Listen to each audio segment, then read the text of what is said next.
বিজয় শ্রীরামকৃষ্ণের প্রতি।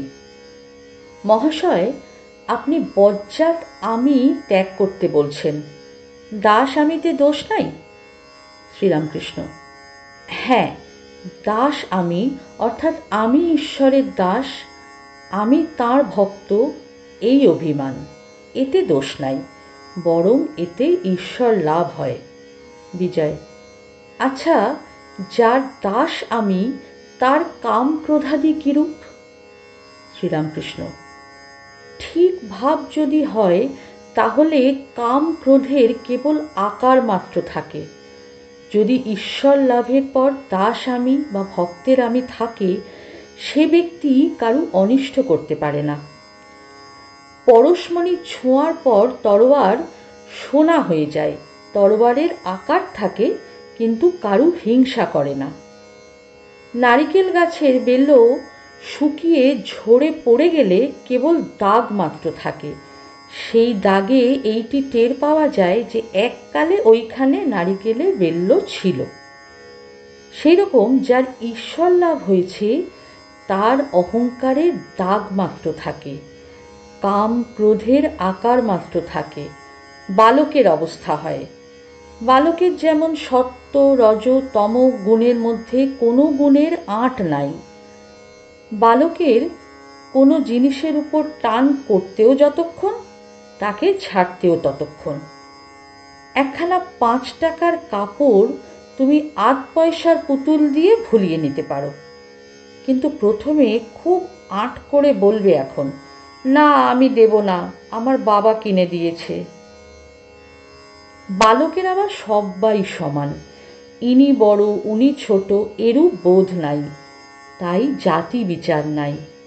মা বলে দিয়েছে ও তোর দাদা হয়, সে ছুতোর হলেও এক পাতে বসে ভাত খাবে। বালকের ঘৃণা নাই, সূচি অসুচি বোধ নাই, পায়খানায় গিয়ে হাতে মাটি দেয় না। কেউ কেউ সমাধির পরও ভক্তের আমি দাস আমি নিয়ে থাকে। আমি দাস তুমি প্রভু, আমি ভক্ত তুমি ভগবান, এই অভিমান ভক্তের থাকে, ঈশ্বর লাভের পরও থাকে, সব আমি যায় না। আবার এই অভিমান অভ্যাস করতে করতে ঈশ্বর লাভ হয়, এরই নাম ভক্তিযোগ। ভক্তির পথ ধরে গেলে ব্রহ্মজ্ঞান হয়। ভগবান সর্বশক্তিমান, মনে করলে ব্রহ্মজ্ঞানও দিতে পারেন। ভক্তেরা প্রায় ব্রহ্মজ্ঞান চায় না, আমি দাস তুমি প্রভু, আমি ছেলে তুমি মা, এই অভিমান রাখতে চায়। বিজয়: যারা বেদান্ত বিচার করেন তারাও তো তাকে পান?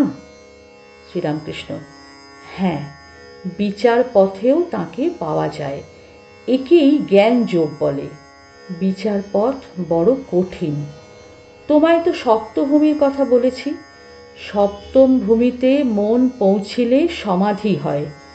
ব্রহ্ম সত্য, জগৎ মিথ্যা, এই বোধ ঠিক হলে মনের লয় হয়, সমাধি হয়। কিন্তু কলিতে জীব অন্নগত প্রাণ, ব্রহ্ম সত্য জগৎ মিথ্যা কেমন করে বোধ হবে? সে বোধ দেহ বুদ্ধি না গেলে হয় না। আমি দেহ নই, আমি মন নই, চতুর্বিংশতি তত্ত্ব নই, আমি সুখ দুঃখের অতীত, আমার আবার রোগ শোক জরা মৃত্যু কই? এসব বোধ কলিতে হওয়া কঠিন। যতই বিচার করো কোনখান থেকে দেহাত্মবুদ্ধি এসে দেখা দেয়। অশ্বত্থ গাছ এই কেটে দাও, মনে করলে মূল শুদ্ধ উঠে গেল, কিন্তু তার পরদিন সকালে দেখো গাছের একটি ফেকরি দেখা দিয়েছে। দেহাভিমান যায় না, তাই ভক্তি যোগ কলির পক্ষে ভালো, সহজ। আর চিনি হতে চাই না, চিনি খেতে ভালোবাসি। আমার এমন কখনো ইচ্ছে হয় না যে বলি আমি ব্রহ্ম। আমি বলি তুমি ভগবান, আমি তোমার দাস। পঞ্চম ভূমি আর ষষ্ঠ ভূমির মাঝখানে বাজ খেলানো ভালো, ষষ্ঠ ভূমি পার হয়ে সপ্তম ভূমিতে অনেকক্ষণ থাকতে আমার স্বাদ হয় না। আমি তার নাম গুণগান করব, এই আমার স্বাদ। সেব্য সেবক ভাব খুব ভালো। আর দেখো, গঙ্গারই ঢেউ, ঢেউয়ের গঙ্গা কেউ বলে না। আমি সেই, এ অভিমান ভালো নয়। দেহাত্মবুদ্ধি থাকতে যে এ অভিমান করে তার বিশেষ হানি হয়, এগোতে পারে না, ক্রমে অধঃপতন হয়। পরকে ঠকায়, আবার নিজেকে ঠকায়, নিজের অবস্থা বুঝতে পারে না। কিন্তু ভক্তি অমনি করলেই ঈশ্বরকে পাওয়া যায় না। প্রেমা ভক্তি না হলে ঈশ্বর লাভ হয় না। প্রেমা ভক্তির আরেকটি নাম রাগ ভক্তি। প্রেম অনুরাগ না হলে ভগবান লাভ হয় না। ঈশ্বরের উপর ভালোবাসা না এলে তাকে লাভ করা যায় না। আরেক রকম ভক্তি আছে, তার নাম বৈধি ভক্তি। এত জপ করতে হবে, উপোস করতে হবে, তীর্থে যেতে হবে, এত উপচারে পূজা করতে হবে, এতগুলি বলিদান দিতে হবে, এসব বৈধি ভক্তি। এসব অনেক করতে করতে ক্রমে রাগ ভক্তি আসে। কিন্তু রাগ ভক্তি যতক্ষণ না হবে ততক্ষণ ঈশ্বর লাভ হবে না। তার উপর ভালোবাসা চাই, সংসার বুদ্ধি একেবারে চলে যাবে, আর তার উপর 16 আনা মন হবে, তবে তাকে পাবে। কিন্তু কারু কারু রাগ ভক্তি আপনা আপনি হয়, স্বতঃসিদ্ধ, ছেলেবেলা থেকেই আছে। ছেলেবেলা থেকেই ঈশ্বরের জন্য কাঁদে, যেমন প্রহ্লাদ। বিধিবাদীয় ভক্তি, যেমন হাওয়া পাবে বলে পাখা করা, হাওয়ার জন্য পাখার দরকার হয়। ঈশ্বরের উপর ভালোবাসা আসবে বলে জপ তপ উপবাস। কিন্তু যদি দক্ষিণে হাওয়া আপনি বয়, পাখাখানা লোকে ফেলে দেয়। ঈশ্বরের উপর অনুরাগ প্রেম আপনি এলে জপাদি কর্ম ত্যাগ হয়ে যায়। হরিপ্রেমে মাতোয়ারা হলে বৈধি কর্ম কে করবে? যতক্ষণ না তার উপর ভালোবাসা জন্মায় ততক্ষণ ভক্তি কাঁচা ভক্তি। তার উপর ভালোবাসা এলে তখন সেই ভক্তির নাম পাকা ভক্তি। যার কাঁচা ভক্তি, সে ঈশ্বরের কথা উপদেশ ধারণা করতে পারে না। পাকা ভক্তি হলে ধারণা করতে পারে। ফটোগ্রাফের কাছে যদি কালি মাখানো থাকে তাহলে যা ছবি পড়ে তা রয়ে যায়, কিন্তু শুধু কাঁচের উপর হাজার ছবি পড়ুক একটাও থাকে না। একটু সরে গেলেই যেমন কাজ তেমনি কাজ। ঈশ্বরের উপর ভালোবাসা না থাকলে উপদেশ ধারণা হয় না। বিজয় মহাশয়, ঈশ্বরকে লাভ করতে গেলে, তাকে দর্শন করতে গেলে ভক্তি হলেই হয়? শ্রীরামকৃষ্ণ: হ্যাঁ, ভক্তি দ্বারাই তাকে দর্শন হয়। কিন্তু পাকা ভক্তি, প্রেমা ভক্তি, রাগ ভক্তি চাই। সেই ভক্তি এলেই তার উপর ভালোবাসা আসে। যেমন ছেলের মার উপর ভালোবাসা, মার ছেলের উপর ভালোবাসা, স্ত্রীর স্বামীর উপর ভালোবাসা। এ ভালোবাসা, এ রাগ ভক্তি এলে স্ত্রী পুত্র আত্মীয় কুটুম্বের উপর যে মায়ার টান থাকে না, দয়া থাকে। সংসার বিদেশ বোধ হয়, একটি কর্মভূমি মাত্র বোধ হয়। যেমন পাড়াগাঁয়ে বাড়ি, কিন্তু কলকাতা কর্মভূমি। কলকাতায় বাসা করে থাকতে হয় কর্ম করবার জন্য। ঈশ্বরে ভালোবাসা এলে সংসারাসক্তি, বিষয় বুদ্ধি একেবারে যাবে। বিষয় বুদ্ধির লেশ মাত্র থাকলে তাকে দর্শন হয় না। দেশলাইয়ের কাঠি যদি ভিজে থাকে, হাজার ঘষো কোনো রকমেই জ্বলবে না, কেবল এক রাশ কাঠি লোকসান হয়। বিষয়াসক্ত মন ভিজে দেশলাই। শ্রীমতী রাধিকা যখন বললেন, আমি কৃষ্ণময় দেখছি, সখীরা বললে, কই, আমরা তো তাকে দেখতে পাচ্ছি না, তুমি কি প্রলাপ বকছ? শ্রীমতী বললেন, সখী, অনুরাগ অঞ্জন চোখে মাখো, তাকে দেখতে পাবে। বিজয়ের প্রতি, তোমাদের ব্রাহ্ম সমাজেরই গানে আছে, প্রভু বিনে অনুরাগ করে যজ্ঞ যাগ, তোমারে কি যায় জানা?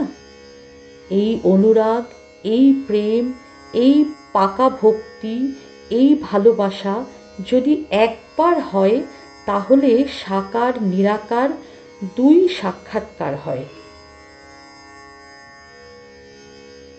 বিজয়, ঈশ্বর দর্শন কেমন করে হয়? শ্রীরামকৃষ্ণ, চিত্তশুদ্ধি না হলে হয় না। কামিনী কাঞ্চনে মন মলিন হয়ে আছে, মনে ময়লা পড়ে আছে, ছুঁচ কাদা দিয়ে ঢাকা থাকলে আর চুম্বক টানে না। মাটি কাদা ধুয়ে ফেললে তখন চুম্বক টানে।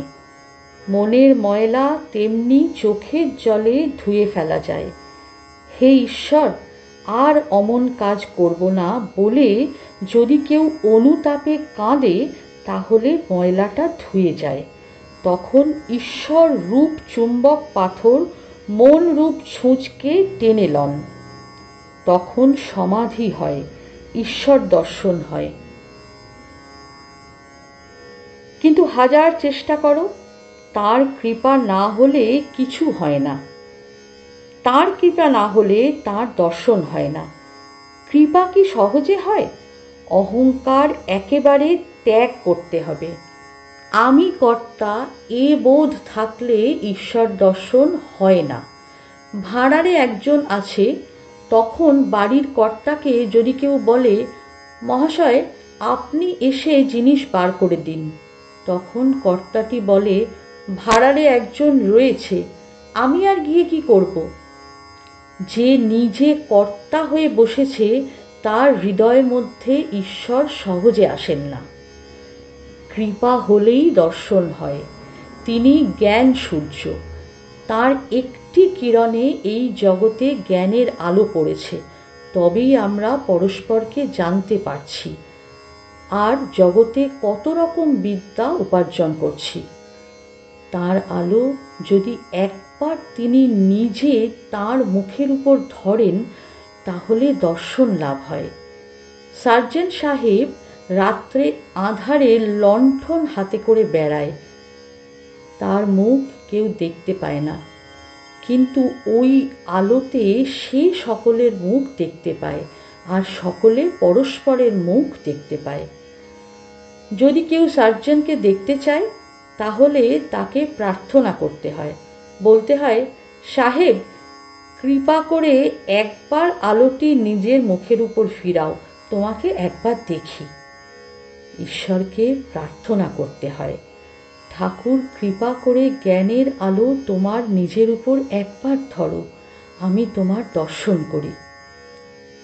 ঘরে যদি আলো না জ্বলে, সেটি দারিদ্র্যের চিহ্ন। হৃদয়ের মধ্যে জ্ঞানের আলো জ্বালতে হয়। জ্ঞানদীপ জেলে ঘরে ব্রহ্মময়ীর মুখ দেখো না। বিজয় সঙ্গে ঔষধ আনিয়াছেন, ঠাকুরের সম্মুখে সেবন করিবেন। ঔষধ জল দিয়া খাইতে হয়। ঠাকুর জল আনাইয়া দিলেন। ঠাকুর অহেতুক কৃপা সিন্ধু। বিজয় গাড়ি ভাড়া নৌকা ভাড়া দিয়ে আসিতে পারেন না। ঠাকুর মাঝে মাঝে লোক পাঠাইয়া দেন, আসতে বলেন। একবার বলরামকে পাঠাইয়াছিলেন। বলরাম ভাড়া দিবেন। বলরামের সঙ্গে বিজয় আসিয়াছেন। সন্ধ্যার সময় বিজয়, নবকুমার ও বিজয়ের অন্যান্য সঙ্গীগণ বলরামের নৌকাতে আবার উঠিলেন।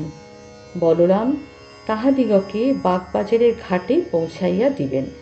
মাস্টারও ওই নৌকায় উঠিলেন। নৌকা বাগবাজারের অন্নপূর্ণার ঘাটে আসিয়া পৌঁছিল। তখন বলরামের বাগবাজারের বাড়ির কাছে তাহারা পৌঁছিলেন। তখন জ্যোৎস্না একটু উঠিয়াছে। আজ শুক্লপক্ষের চতুর্থী তিথি, শীতকাল, অল্প শীত করিতেছে। ঠাকুর শ্রীরামকৃষ্ণের অমৃততম উপদেশ স্মরণ করিতে করিতে ও তাহার আনন্দমূর্তি হৃদয়ে ধারণ করিয়া বিজয়, বলরাম মাস্টার প্রভৃতি গৃহে প্রত্যাবর্তন করিলেন।